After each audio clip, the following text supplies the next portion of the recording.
Rain hammered the stones of Orbonne Monastery as Ramza Beoulve pressed his ear to the chamber door.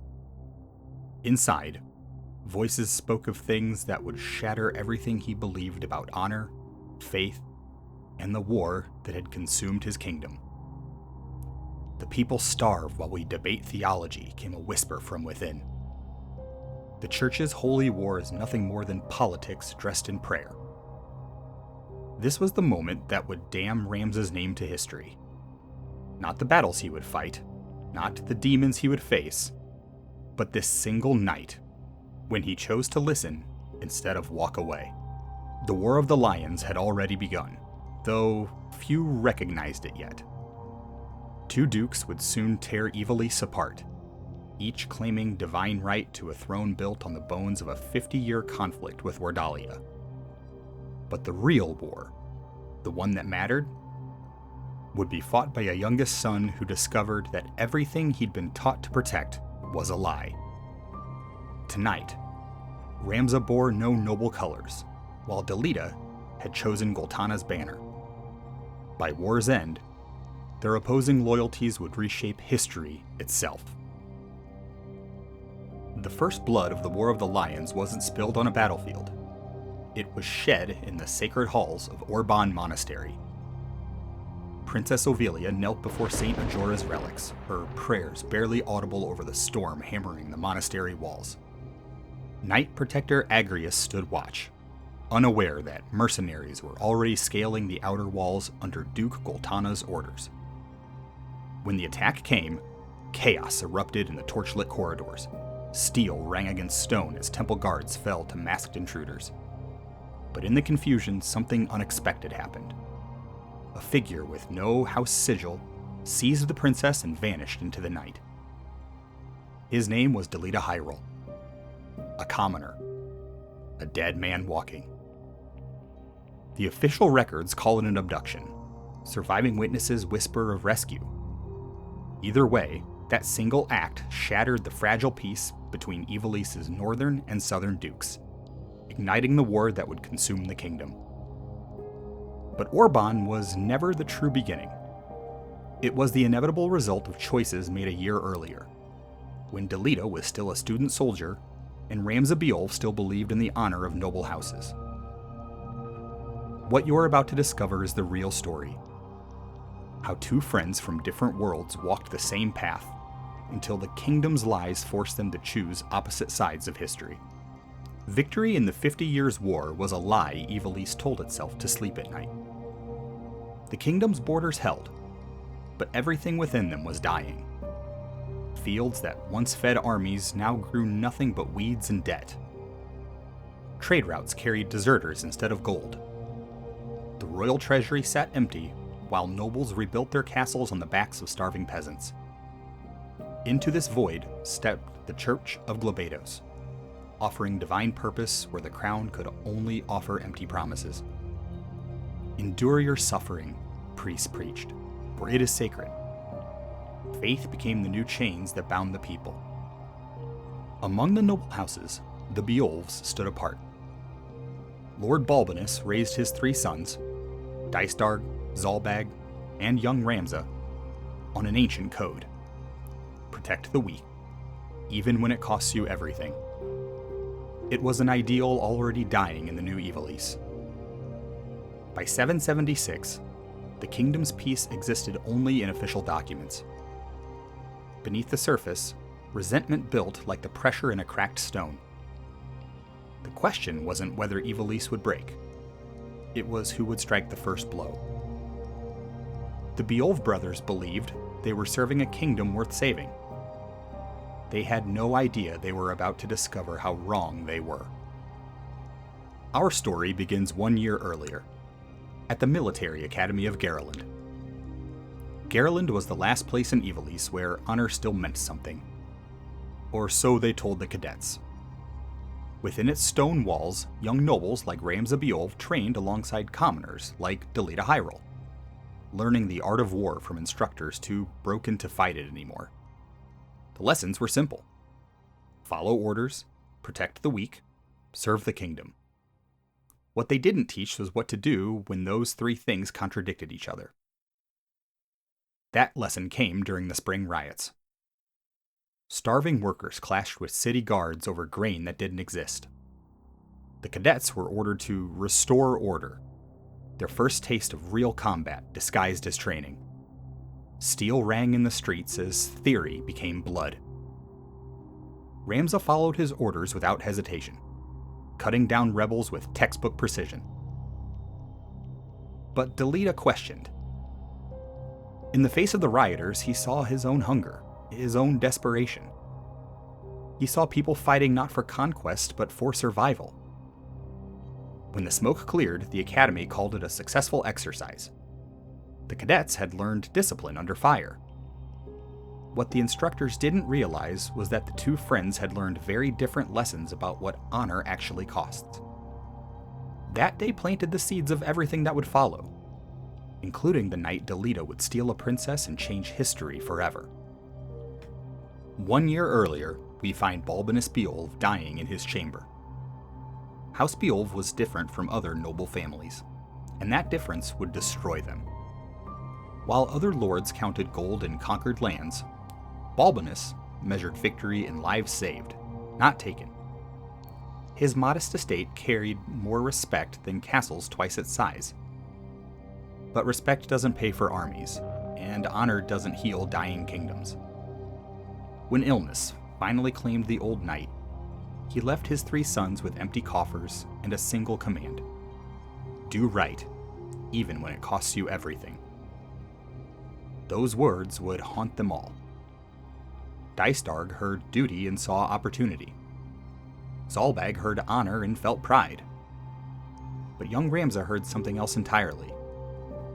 A question that would follow him into exile. What happens when doing right means betraying everything you were taught to protect?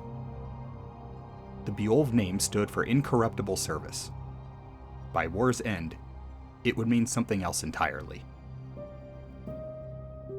Now we return to the present, to Mandalia Plains, where the consequences of that loss would reshape everything. The ambush at Mandalia Plains should have been routine. Rescue a nobleman, scatter some bandits, return to Academy for praise. Instead, it became the moment 2 friends learned they lived in different worlds. Ramza and Delita arrived as brigands surrounded a young noble's overturned carriage. Their coordinated attack scattered the bandits within minutes. Clean, efficient, textbook. The rescued nobleman, Argath Thadalfus, rose from the mud with aristocratic grace intact. He clasped Ramza's hand like an equal, then glanced at Delita like a master acknowledging a faithful hound. "Your servant fought admirably," Argath said, brushing dirt from his doublet. The words hit Delita like a blade between the ribs. Servant. Not soldier, not friend, not even human. Just a tool that had performed its function. Ramza missed the insult entirely. Delita felt every syllable. That's when Argath mentioned his master, Marquis Elmdor, had been kidnapped by the Corpse Brigade. What seemed like casual conversation was actually an invitation. One that would drag both young men into a conspiracy that reached the highest levels of Ivalice's crumbling nobility. Some rescues save lives. This one would destroy them. That evening, at Igros Castle, Argath's true nature begins to surface. Argath strode into Igros Castle like he owned it, demanding 100 men to rescue his master from the Corpse Brigade. The young squire had forgotten one crucial detail. He wasn't giving the orders here. Dystarg listened with practiced patience before delivering a courteous but crushing reminder. You're a squire, not a commander. Any deployment proceeds under our authority. Later, in the courtyard shadows, Zalbag pulled Ramza aside. His words seemed casual. Mentions of Dorter Trade City, the Brigade's movements, tedious castle duties. But Ramza understood the subtext perfectly. Go. Handle this quietly. Before dawn, Ramza and his companions slipped from Igros without fanfare. No banners marked their march, only pale morning light filtering through mist. Their destination? Dorter, through the treacherous siege weald. The war was supposed to be over. The countryside remembered differently. Every step toward the marshlands carried them deeper into a conflict that would consume everything they thought they knew about honor. The journey to Dorter would take them through Sweegy woods, a place that reeked of death and broken promises. A flooded marshland between Igros and Dorter had never seen a major battle, yet corpses of war littered the ground. Rusted swords, abandoned camps, trenches dug by soldiers who never lived to fight in them. The monsters came at dusk. Not brigands or rebels, but creatures born from years of rot and unburied dead. Goblins with human bones for weapons. Wolves that moved like men. Ramza cut them down with mechanical precision. Another training exercise. But Delita saw something else in their twisted forms. What Ivalice was becoming. A kingdom so broken that even nature had turned predator. When the last creature fell, silence returned to the marsh. Heavy. Suffocating. They pressed on toward Dorter, unaware that the real monsters weren't hiding in the woods anymore. They were waiting in the city's shadows, wearing human faces. They arrived at Dorter Trade City, a place that had died with the war, but nobody bothered to bury it. Empty market stalls, thin patrols. Streets ruled by soldiers who had torn off their banners and kept their swords. In a shadowed alley, Ramza's company witnessed something that would change everything. A man in battered knight's armor holding a mercenary at blade point, demanding answers about the kidnapped Marquis Elmdor. The prisoner broke when steel drew blood. The desert, beyond the trade routes. Without another word, the knight released him and vanished into Dorter's maze of broken dreams. Delita recognized him instantly. Wiegraf Foles, commander of the Corpse Brigade. Before they could follow, shadows moved on the rooftops above. The ambush was already in motion. Dorter's real deception wasn't in its empty markets or corrupt guards. It was in making them believe they were the hunters, when they'd been prey all along. Without warning, the ambush began. Dorter's rooftops erupted in fire and steel. Arrows rained down first, followed by crackling spellfire from black mages perched like vultures above the narrow streets. Their flames painted the alleyways in dancing shadows as Ramza's company scattered for cover. No uniforms, no banners, just hired blades and desperate magic. The cadets responded with textbook precision, spreading through the maze of stone corridors, forcing the fight into close quarters where sorcery meant less than steel. When the last mage collapsed, his flame still flickering on the rooftops above, a wounded mercenary gasped out the truth between bloody breaths. Sandrat Siech. Gustav's got the Marquis. The brigade had split. Wiegraf, the idealist commander, still fought for reform.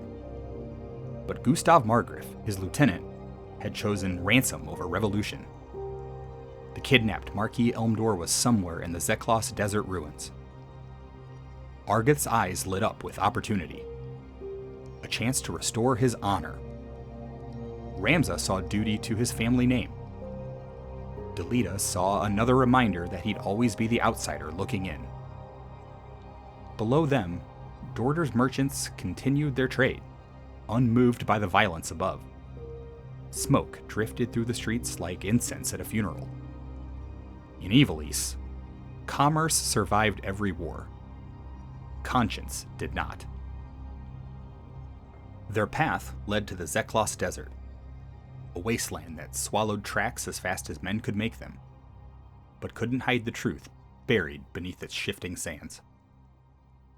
Sandret's Sietch rose from the dunes like a broken promise, a collapsed mining outpost where Ivalice's discarded soldiers had come to die. At its gates, desperate men made their final stand. 2 knights in rusted mail, bare-handed monks, a lone archer with nothing left but arrows and rage. They fought like cornered wolves. The monks charged steel with naked fists. The archer loosed until his quiver ran dry. When silence returned, only desert wind mourned the dead. Inside the ruins, Gustav Margraf held Marquis Umdor in a makeshift cage.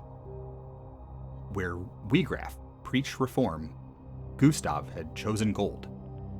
Justice for veterans, he called it. Survival, he whispered when he thought no one listened.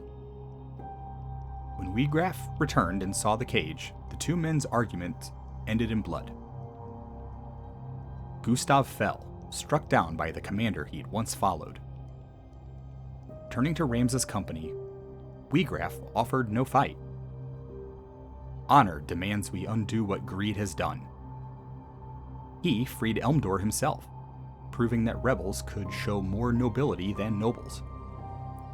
Before vanishing into the dunes, Wiegraf left his warning. The same corruption that broke us will consume Gallion. Ramza had no answer. Delita did. Loyalty means nothing in a kingdom that devours its own. The Marquis returned safely to Igros, but everyone who fought at the Sietch knew the truth the church would later deny. The heretics had freed a noble, while the faithful served blind. Some victories taste like defeat. Now came the real game. Inside Igros Castle's audience hall, where the air felt colder than the desert they'd left behind. Dystarg waited with the expression of a man counting coins, not celebrating victories. The Marquis had been rescued, yes, but their unsanctioned pursuit into rebel territory had created complications. Who authorized this mission? Delita stepped forward, ready to take blame that wasn't his. Ramza corrected him instantly, accepting responsibility like the noble he'd been raised to be. Before Dystarg could deliver his rebuke, Duke Larg entered with measured amusement. Good to see soldiers with fire enough to act. New orders followed. Investigate thieves in the hills. Routine work. Busy work. When the hall emptied, Larg and Dystarg remained behind. Their whispered conversation lost to history. But those who overheard claimed the rescue had served its purpose. And that purpose was never the Marquis' safety. The real game had different rules entirely. Their final destination awaited. The thieves' fort at Gallion's edge, crumbling like a broken promise. Half-collapsed walls ringed with bramble, smoke rising from desperate fires. To Igros' court, it was merely a waypoint on a map. To those who sheltered there, it was all that remained of a kingdom that had forgotten them. The Corpse Brigade's banners were gone, replaced by makeshift wards and the bitter smell of survival. 3 thieves held the outer wall. 2 white mages tended wounds that would never fully heal.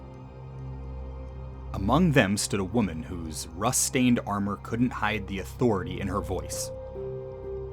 She introduced herself as Milluda Foles, sister to Wiegraf and captain of what remains. Milluda demanded to know why noble sons hunted those who fought for the same kingdom. Ramza gave the only answer his training allowed. Rebellion could not be tolerated. Milluda's laugh started soft, then turned bitter as winter's wind. The nobles sleep beneath roofs we built, and call it order when we freeze outside them. Steel answered where words failed. The thieves fought with cornered desperation. white mages kept them standing longer than reason allowed, their spells flashing pale against dark stone. When silence returned, Milluda remained, wounded but unbroken. Ramza stayed his sword. Argath demanded otherwise. Mercy towards rebels is treason. Delita spoke first. Hunger and grief make equals of all men. She fights for survival, not insolence. Milluda's bitter laugh cut through his words. Your sympathy costs you nothing and buys us nothing. She limped toward the open field, leaving silence heavier than victory. None followed. In that moment, Ramza realized the battle had changed nothing, only revealed what was already broken. No treasure waited in the ruins, only the bitter truth that their bandits had once worn the same colors, served the same crown that now branded them criminals. As they buried the dead, Ramza began to understand. In Ivalice, justice wasn't about law. It was about lineage. While Ramza hunted rebels in the distant frontier, the true rebellion struck where it hurt most. Home. Under cover of darkness, Wiegraf's soldiers breached Beoulve Manor, flames consuming the stables, steel ringing in sacred halls. Dysdarg fought wounded from the Great Hall, blood seeping through bandages. Zalbag's counterattack drove them back, but not before one rebel escaped on Chocobo back. Tetra Heiral rode with him, bound and silent. Another rebel reached for Alma, but fell before touching the courtyard stones. When Ramza returned, only smoke and shame remained. Dysdarg, pale as parchment, promised Tetra's recovery. Delita begged to lead the rescue himself. Dysdarg refused. Outside the manor, years of buried resentment erupted. Argath sneered at Delita's desperation, calling Tetra a commoner, unfit to warrant such concern. Violence nearly followed, but Ramza forced them apart. Delita left immediately, determined to find his sister without the Beoulve name shielding him. Before departing, Argath revealed what he'd withheld. Fort Zeakden, Northern Hills. Ramza dismissed him from the household instantly. The manor stood secure, but something fundamental had shattered. In one night, the rebellion had taken more than a hostage. They had exposed the fault lines that would split the kingdom itself. Then came the quiet before. Dawn found them on Mandalia Plains, where anger had given way to exhaustion, words to wind through grass. They rode in silence, first light stretching across hills that had witnessed 1,000 betrayals. Ramza called the lone pursuit reckless. Delita's response cut deeper than any blade. Waiting for nobles to act would have doomed her. To the powerful, loyalty is privilege, not bond. Common blood is never worth the risk. Ramza offered the only answer he had. We'll find her together. Delita's expression caught between gratitude and disbelief. He said nothing more. They rode north beneath thinning clouds, toward Lenalia Plateau, where loyalty would fracture, conviction would harden, and friendship would become something history would struggle to name. The morning was beautiful. It was also the last morning they would ride as brothers. The march north reached its inevitable end. Lenalia Plateau, where barren high ground met restless wind. And the Corpse Brigade prepared their final declaration. Milluda waited among the ridges, still wounded from Brigand's Den, but unbroken. Her force was small. 2 knights, 2 black mages, and a time mage whose craft delayed the inevitable. The Plateau's slopes favored defense, turning battle into desperate holds on narrow ground. Mages struck from distance, spells flashing against storm clouds.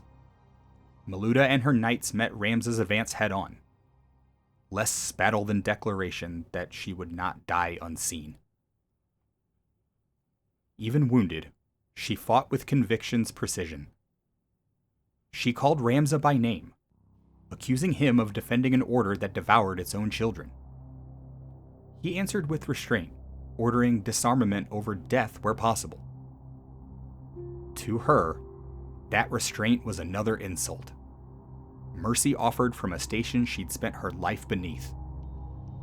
When she finally fell, it was on her own terms, striking until her body failed. In the silence that followed, surviving mages fled. Wind carried her final words across the plateau. This war will never end while nobles mistake privilege for justice. Ramza ordered her buried with her fallen soldiers, refusing Argath's demand to leave bodies for carrion. Delita watched in silence, expression unreadable. Lenalia Plateau ended the Corpse Brigade as a fighting force, but their message had already outlived them. From that day forward, Ramza would no longer believe rebellion and righteousness were opposites. Delita would no longer believe the nobility deserved to decide the difference. The wind still howls across those ridges, carrying truths that kingdoms prefer buried. The road north wound through skeletal farms toward destiny. A weathered windmill overlooking the valley where another tragedy was already unfolding. Inside, Wiegraf confronted Gariland, his lieutenant. The argument had raged long before the cadets arrived. Cowardice disguised as necessity, Wiegraf spat, condemning Titra's abduction. Gariland insisted the hostage was their only escape from the White Lion's pursuit. His reasoning deepened Wiegraf's disgust. The Brigade had sworn to fight for justice, not barter in innocent lives. A dust-covered courier stumbled in from the south, ending the debate with breathless words. Milluda had fallen at Lenalia Plateau. Her killers approached even now. Wiegraf said nothing for a long moment. Then, take what men remain, flee north, leave the girl. Justice demands the strong not shield themselves with the weak. As Gariland departed, Wiegraf stepped into the fading light, wind tugging at his cloak. He was no longer a commander preparing strategy, only a brother preparing vengeance. The windmill's blades turned slowly in the gathering dusk, grinding nothing but air and grief. The windmill stood alone above the valley, its sails turning lazily in wind that carried rain's promise. A landmark for travelers, but for Wiegraf foals, something far more desperate. A last refuge. He'd sent surviving men to Fort Zeakden, keeping only the too loyal or too proud. 2 monks, a knight, and wounded Bako, who refused to leave his master's side. When Ramza and Delita arrived, creaking blades masked their approach. Wiegraf knelt inside, binding his chocobo's injured legs as doors burst open. The first exchange wasn't steel, but words. Have you come to slay another foals? I seek only Titra's release. Between them lay not hatred but recognition. 2 men convinced of duty, each certain the other had lost his way. The battle was swift and personal. Monks charged with disciplined precision, strikes meant to delay rather than destroy. The lone knight fought to the last, buying his commander time. Wiegraf's skill was undeniable.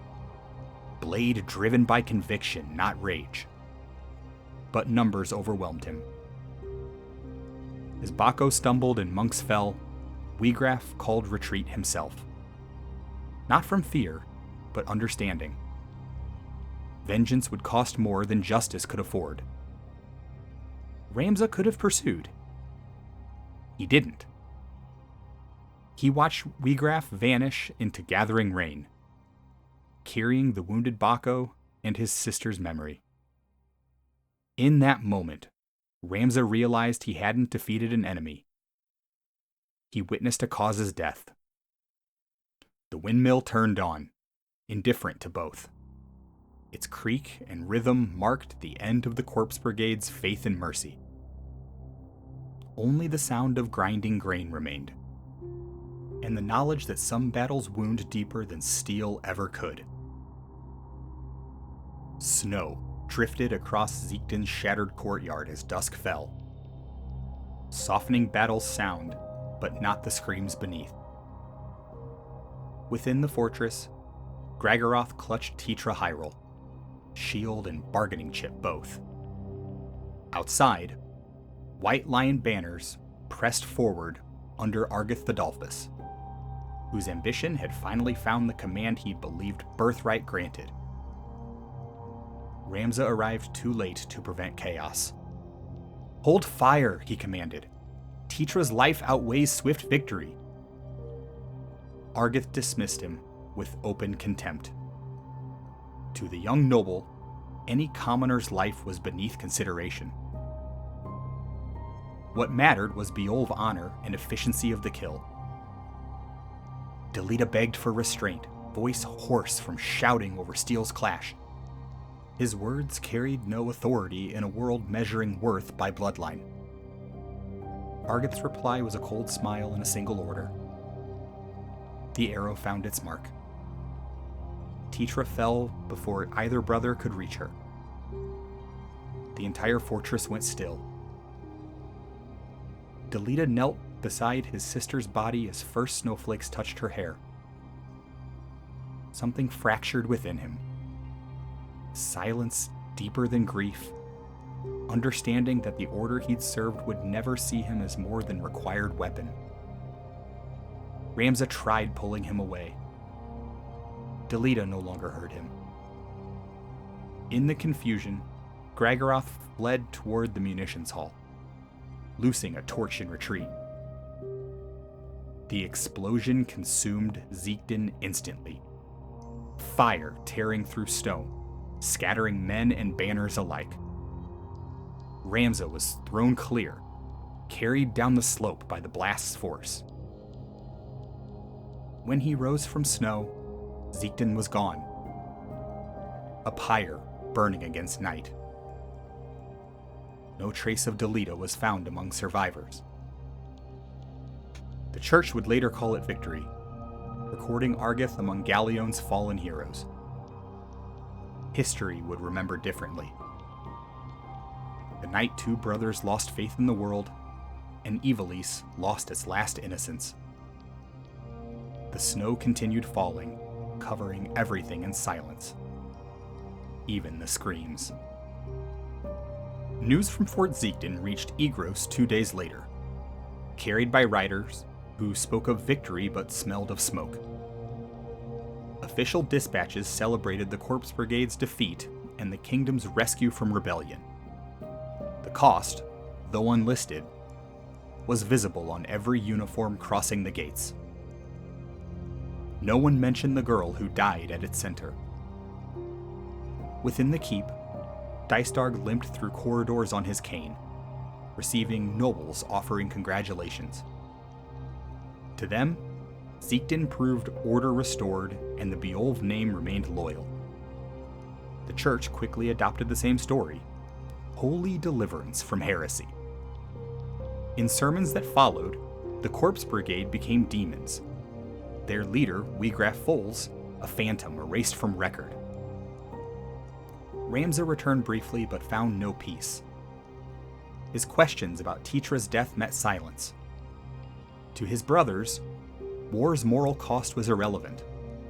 only political outcome mattered. When he spoke of Argath's cruelty and civilians lost in the blast, Dystarg dismissed him with calm authority of a man who'd already written the report. That night, Ramza left without ceremony. No banner, no farewell. His name would vanish from official rosters, replaced by a carefully polished myth of the Lion War's noble origins. Yet in Ivalice's quiet spaces, among refugees, veterans, those who buried unrecorded deed, his story endured as rumor. History would call him traitor. Memory would call him something harder to define. The kingdom he left behind no longer recognized the truth he'd seen at Zeakden. In the weeks following Zeakden, the record began to change. Dispatches from Galleon spoke of decisive victory over heretics, led by Beoulve valor and sanctioned by the Church of Glabados. The Corpse Brigade was recast as a cult of dissidents, their grievances reduced to greed and envy. Wiegraf Foals was declared dead. Delita Heiral, missing, presumed killed. Ramza Beoulve, whose intervention had saved the Marquis and stayed countless executions, was branded deserter and traitor. His exile began without decree. His name simply ceased appearing on rosters, his command dissolved, his whereabouts unrecorded. He traveled borderlands under borrowed crests, surviving on discipline that once defined him. Each village bore the same mark: burned fields, ration lines, sermons promising sacrifice brought salvation. He no longer believed it. In those months, the idea of the War of the Lions took shape. Conflict not of faith, but power disguised as faith. The crown lay fragile. Dukes who claimed to defend it were already sharpening differences into weapons. The war's spark had been lit at Zeakden, though few recognized it. Peace, such as it was, existed only on paper. Silence bought by convenient lies. A subtle pattern begins to emerge. What happened at Zeakden would repeat across Ivalice. Truth sacrificed for narrative, complexity reduced to propaganda, heroes made into villains by those who controlled the record. The Church understood something fundamental about power: that controlling the story mattered more than controlling the battlefield. Every sermon rewrote history. Every dispatch erased inconvenient details. Every official account transformed messy reality into clean mythology. Ramza had witnessed the birth of this machine at Zeakden. He'd seen how quickly blood became ink, how easily tragedy became triumph in the right hands. The War of the Lions would be fought with swords and sorcery, but it would be won with words. History would remember the War of the Lions as beginning with King Andoria's death and the succession crisis that followed. But those who lived through it knew better. It began at a windmill, where brothers chose different paths. It began in a fortress where innocents died for political convenience. It began the moment the Church decided that truth was less important than order. The rest was just the inevitable unfolding of that choice. In the end, Ivalice would learn what Ramza already knew: that the most dangerous lies are the ones we tell ourselves about the necessity of our cruelty. The War of the Lions had begun. The only question was who would survive to tell its true story. Peace bought with silence is war waiting to be remembered. For nearly a year after Zeakden, Ramza Beoulve vanished from record. The Crown declared him traitor. The Church omitted him altogether. What survived were fragments: border ledgers, supply manifests, mercenary rolls kept by captains too practical for politics. From these, historians reconstruct his quiet reemergence under a new name: serving a company led by Gafgarian, former knight turned sellsword. The transition from noble to mercenary demanded more than changed allegiance. In the Beoulve household, command was inherited. Under Gafgarian, it was earned through endurance. Ramza learned to march without banners, fight without heraldry, accept payment without pride. The mercenary's life wasn't glorious, but it was honest in its brutality. Every sword stroke accounted for. Every life weighed against bread and steel. In Gafgarian, he found neither mentor nor villain, but something rarer. A man who saw through titles entirely. He taught that loyalty was trade like any other, survival the only law unbroken by corruption. Ramza listened, learned, quietly disagreed. His idealism didn't die. It only learned to wear armor. Months later, a contract arrived from the church itself. Simple task: escort a young noblewoman from Orbonne Monastery to safety. Generous pay, unremarkable risk. At least on parchment. The courtyard of Orbonne Monastery is slick with blood and rainwater. The banners of the church tangled in mud. Amid the smoke, Ramza stands motionless. No longer the student, nor the son of a house, but something the records could never name. His sword hangs useless at his side as he watches a figure vanish into the storm. A man he had once called brother. Delita Heiral, long thought dead, rides away beneath Duke Goltana's banners, the captured Princess Ovelia draped across his saddle. In that instant, Ramza understands that the war he thought ended at Zeakden had only changed its uniform. The age of heretics and kings has begun.